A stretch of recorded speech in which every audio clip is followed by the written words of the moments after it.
out with the main base of the carrier, cutting 45-degree angles. Going to be 90 by 52 inches wide. That's what fits inside my bed of my pickup. So we're just going to rough them out.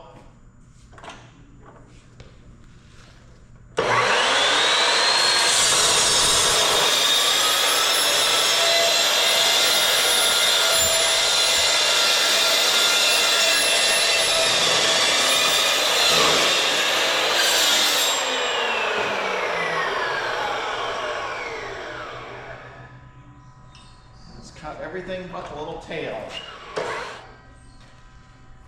So I've got to adjust the saw a little bit more because it's not cutting that last little back corner.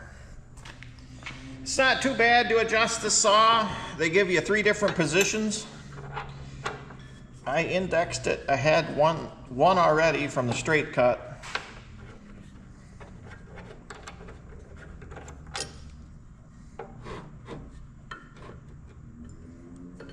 I guess we just got to go a little bit more. This saw even gives you the Allen wrench tool and a place to park it. Where I worked before, we had a DeWalt, and that didn't have all the nice tool storage that this does. So this is actually a pretty nice saw.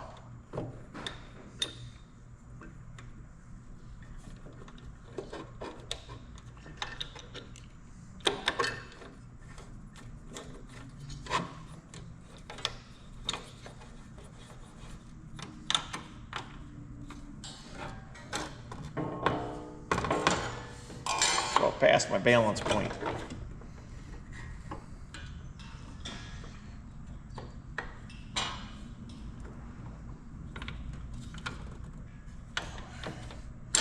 So I just use a rafter square, gives you a quick 45.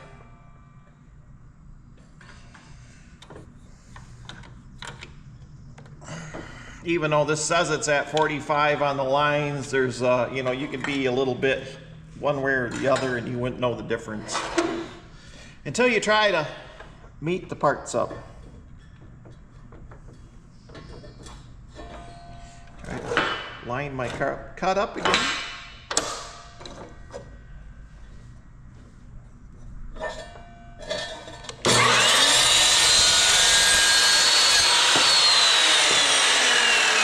we go.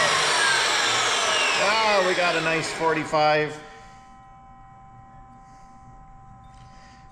And we can move on with our life.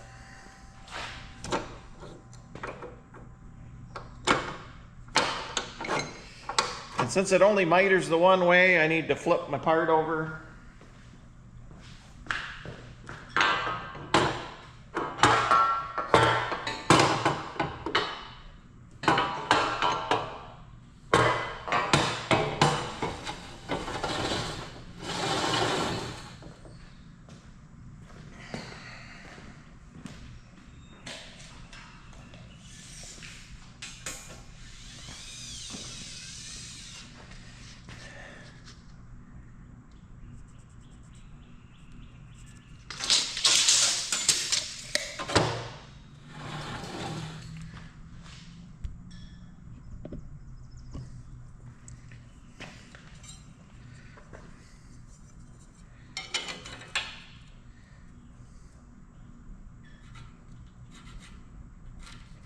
Oh,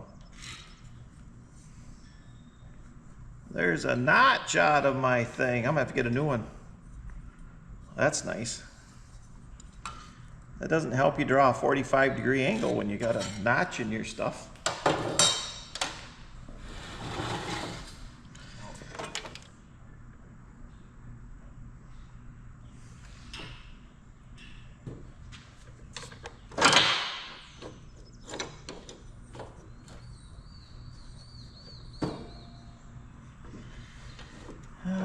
So we want the line to the outside of the blade. So I'm a true 90 inches long.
So now I'm going to cut my 48-inch one for the brace on the inside.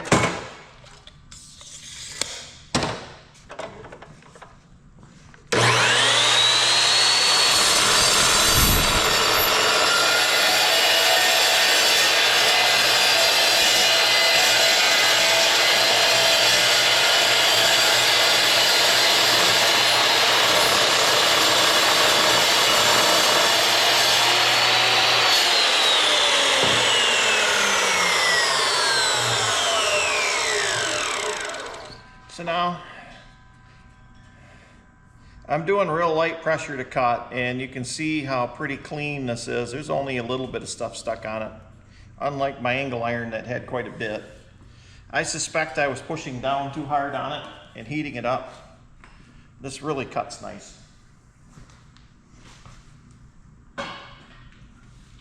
So that is the base frame.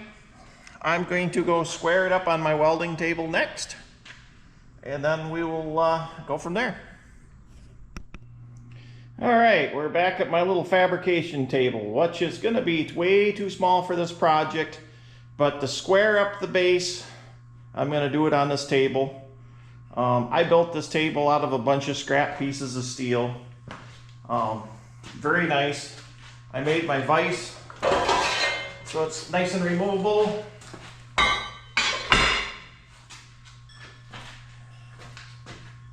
And it's got plenty of spots to clamp stuff down. So,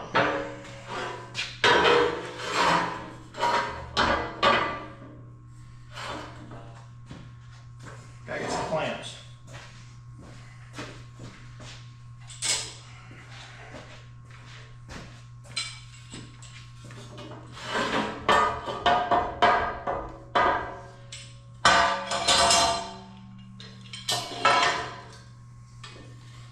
Nice about this table is that I can put clamps anywhere I want almost.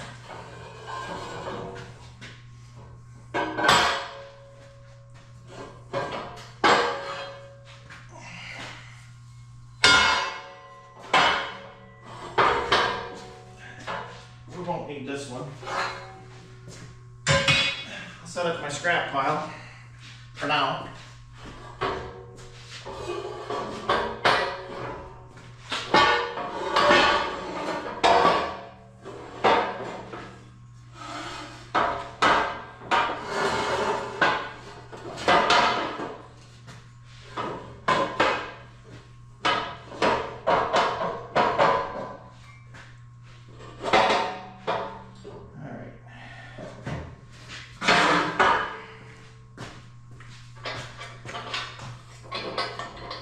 I could have took a tape measure and measured this.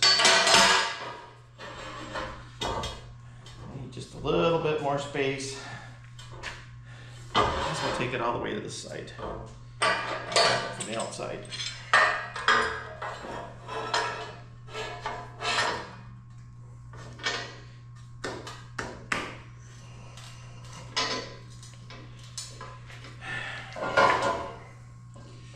Now I took the time and I beveled all my outside corners, so I'll be able to put my bead down inside. Same thing, my other tubing sits right on top of this, so I will sand down where the tubing sits on it, but I'm going to leave the weld on the inside.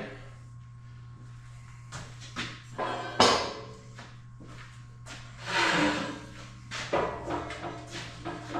got just enough room in here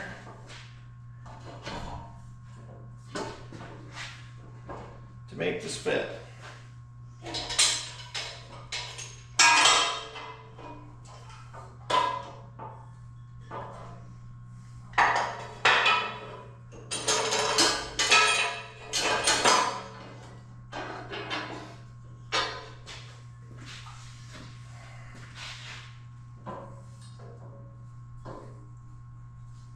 Come back with this one a little bit.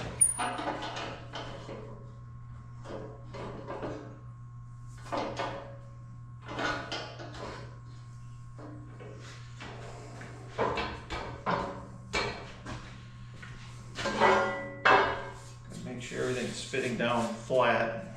I'm not sitting up on anything because I want this all to fit flush and tight.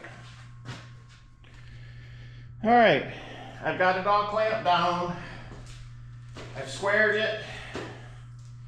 Put a square around each end. I've crisscrossed it. I'm 52 inches wide. Everything is good. I've got my one brace in, which makes it nice to square it up. If I wouldn't have had that, it would have been a hard time. So now I'm going to tack it so it can't move.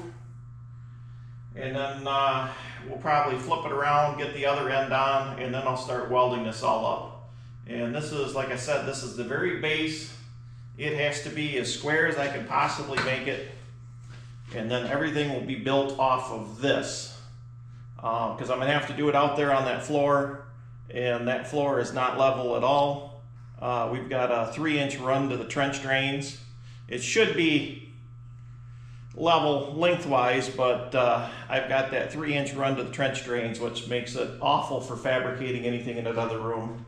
I've got a 2-inch drop in the middle of this floor because there's a drain right there, so my table has to straddle it so my table doesn't twist.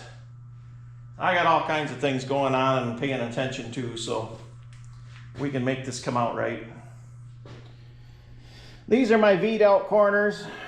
They are a lot deeper V'd than I did on my ramps, so I'll be able to get quite a bit of weld in there. The reason why I did it on this is because this is a lot shorter distance.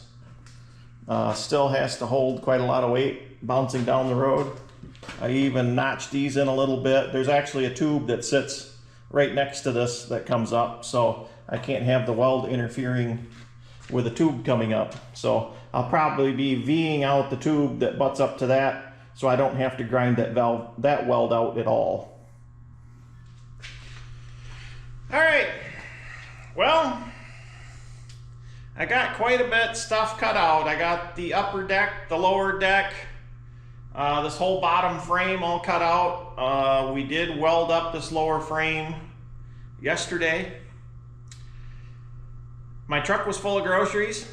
I had gone to Sam's Club and bought quite a few large items and didn't feel like cleaning the back of my truck out before then, so I just welded this up without double checking my 52-inch wide dimension.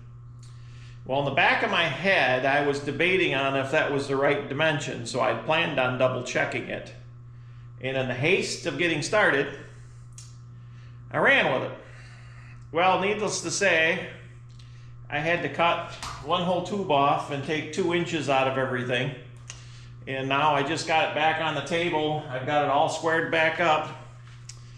We're getting ready to weld it all back together. I've beveled all my corners. Got this back all lined up. She's all square, ready to go. This other end, I just got to pull this back together. Not a big deal. Probably lost about an hour's worth of time. But that's what I get for being busy and getting in a hurry, thinking I'm going to get this done. So a little bit of a setback, but it really doesn't hurt anything. So literally it's 3 welds I got to put back on it. So I'm not too worried, but mistakes happen, things happen. It's a good thing to double check your work. You know, if you're building something like this, slide the base into the back of the truck, which I just did a little while ago, and found out that yeah, adding 2 inches to 48 is not 52, so maybe I should go back to math class, but somehow I doubled my numbers and went even wider than I should have went. So 50 inches is the max width you want to do for a newer GMC truck, not 52. And I know I did mention that in the video before this and my design video I did before this, so that is kind of a big error. So back to it.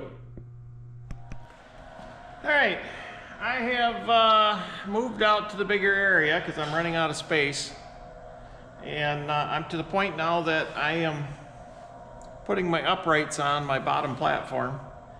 And I'm making sure everything is square. And I'm going to tack them all in place.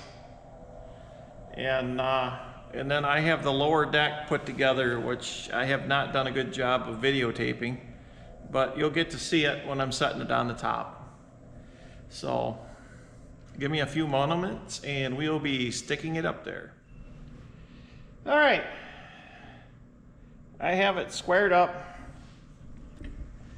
It's tacked. Now tacking aluminum is a pain in the butt, especially when I can't flip it flat. So, because it melts so quick, it wants to run away from you. But you can see I've got it really square. And it sits up here. So that's the back deck. I'm going to put the two front uprights on, and then I've got to cut the middle section here and get it tacked in to hold it. And then I'm probably going to put a couple braces in it to help hold it before I weld it, because aluminum really likes to move. So, but I think it turned out so far really good. I'm happy with it.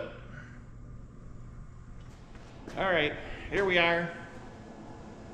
I cut the uprights. I've got one tacked on. I've tacked it together so it's basically one piece.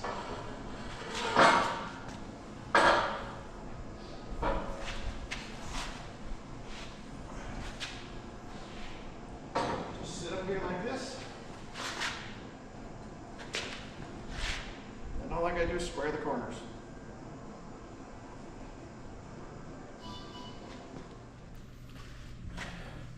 Yeah, with clamping a piece of angle here to hold this at the right height. I did weld these tubes together to hold that, and then got it squared. I welded the one end already. This is now ready to be tacked. I'm not going to weld it until I get a little bit more put together to help hold it all together. I had to use a strap to kind of pull it over square as we're slowly getting it together. All right, we're working on the side.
All right, so you can see I clamped some tubes up across once I got my two center ones in so I could set the outsides. And then I have tacked everything so it can't move. I'm going to tack some more and weld a little bit more before I unclamp it.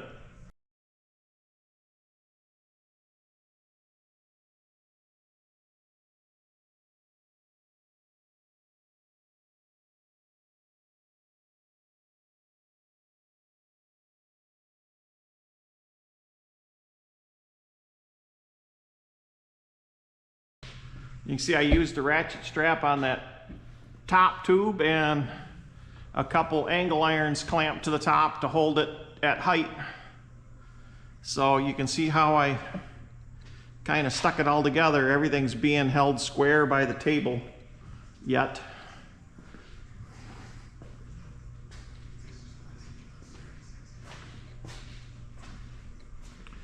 and we'll just keep piecing it together. Well, I'm going to wrap up the end of today's video as I've got it upside down. I've got it so that I can now start putting the rungs in the middle section. I've got some good welds, so it should hold its shape. I'm not too worried about it anymore. I think it's turning out great so far.